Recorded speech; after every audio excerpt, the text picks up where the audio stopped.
Hi friends, welcome to Saran Mega's Kitchen.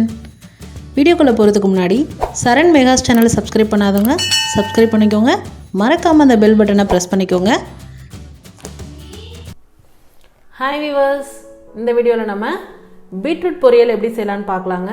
beetroot பொரியல் எல்லா variety ரைஸ்க்கும் சூப்பரா இருக்கும். முக்கியமா சாம்பார் சாதம், தயிர் சாதம் இந்த மாதிரி ஐட்டம்ஸ்க்கெல்லாம் ரொம்ப சூப்பரா இருக்கும். அதே மாதிரி ஸ்பைசியா வைக்கக்கூடிய கார குழம்புக்கெல்லாம் சூப்பர் சைட் டிஷ்ஷா இருக்கும். வாங்க எப்படி செய்யலாம்னு பார்க்கலாம்.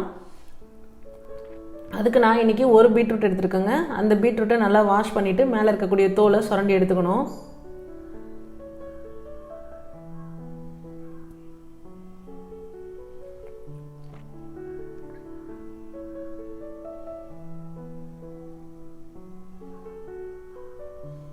இது மாதிரி எல்லா பக்கம் இருக்கக்கூடிய தோலையும் சுரண்டி எடுத்துக்கணுங்க.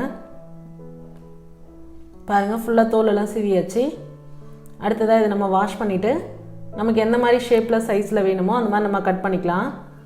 இப்போ பாருங்கள் கட் பண்ணிவிட்டு ஒரு வெங்காயம், மீடியம் சைஸ் வெங்காயம், பச்சை மிளகாய் காரத்துக்கு, கருவேப்பிலை இது எல்லாத்தையும் கட் பண்ணி வச்சுருக்கேன். அடுத்ததாக வாங்க எப்படி பொரியல் செய்யலான்னு பார்க்கலாம். ஒரு கடாயில் கொஞ்சமாக எண்ணெய் விட்டுக்கோங்க. எண்ணெய் சூடானது கடுகு,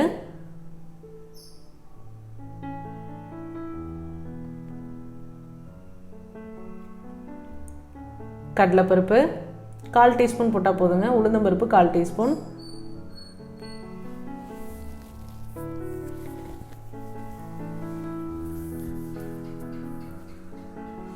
அடுத்ததாக காரத்துக்கு பச்சை மிளகாய். உங்களுக்கு பச்சை மிளகாய் ஃப்ளேவர் பிடிக்கல அப்படின்னா வர மிளகாயும் போட்டுக்கலாங்க. அடுத்ததாக கருவேப்பிலை.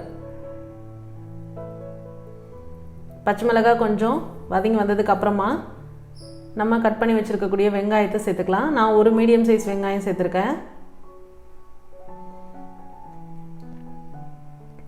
வெங்காயம் சேர்த்து நல்லா வதக்கிக்கலாங்க. வெங்காயம் நல்லா வதங்கி வந்ததுக்கு அப்புறமா நம்ம நறுக்கி வச்சிருக்கக்கூடிய பீட்ரூட்டை சேர்த்துக்கலாம்.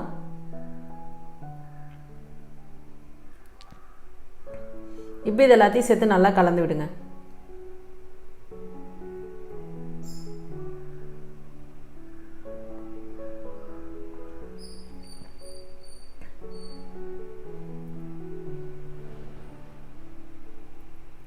இப்போ லைட்டாக உப்பு தூவி விட்டு நம்ம கிளறி விட்டு மூடி போட்டு மூடி வச்சிடலாம். முக்கியமாக பீட்ரூட் பொரியலுக்கு வந்து தண்ணி சேர்க்க தேவையில்லைங்க. அந்த காயே வந்து தண்ணி விடும். அந்த தண்ணியிலே அது குக் ஆகிடும். பாருங்கள் எப்படி நல்லா தண்ணி விட்டு வந்திருக்குன்ட்டு. உப்பு போட்டோடனே தண்ணி விட ஆரம்பிச்சிடும். அதனால் நம்ம தண்ணி சேர்க்கணுன்னு அவசியம் இல்லை. அப்படியே ஸ்டவ்வை வந்து ரொம்ப சிம்மில் வச்சுட்டு தட்டு போட்டு நம்ம மூடிட்டோம் அப்படின்னா சீக்கிரமாக குக் ஆகிடும். பாருங்கள் வெந்து நல்லா குவான்டிட்டியெல்லாம் குறைஞ்சி வந்திருக்கு. அடிப்பிடிக்க ஆரம்பிக்கும். அப்பப்போ கிளறி விட்டுக்கோங்க. பாருங்கள் நல்லா குக் ஆகிடுச்சுங்க. அவ்வளோதான், நம்மளோட சுவையான பீட்ரூட் பொரியல் ரொம்ப சூப்பராக தயார் பண்ணியாச்சு. இந்த பீட்ரூட் பொரியல் எல்லா வெரைட்டி ரைஸ்க்கும் பர்ஃபெக்ட் காம்பினேஷனாக இருக்கும். இல்லை அப்படின்னா குழந்தைங்களுக்கு நீங்கள் ஒயிட் ரைஸில் போட்டு இதை கலந்து கொடுத்தீங்க அப்படின்னாலும் விரும்பி சாப்பிடுவாங்கங்க. ட்ரை பண்ணி பார்த்துட்டு உங்களோட கமெண்ட் மறக்காமல் சொல்லுங்கள் ஃப்ரெண்ட்ஸ். இது போன்ற ஹெல்தி ரெசிபீஸ்க்கு மறக்காமல் சரண் மேகாஸ் சேனலை சப்ஸ்கிரைப் பண்ணுங்கள். இந்த வீடியோ உங்களுக்கு பிடிச்சிருந்தா லைக் பண்ணுங்கள், ஷேர் பண்ணுங்கள், கமெண்ட் பண்ணுங்கள். தேங்க்ஸ் ஃபார் வாட்சிங் ஃப்ரெண்ட்ஸ்.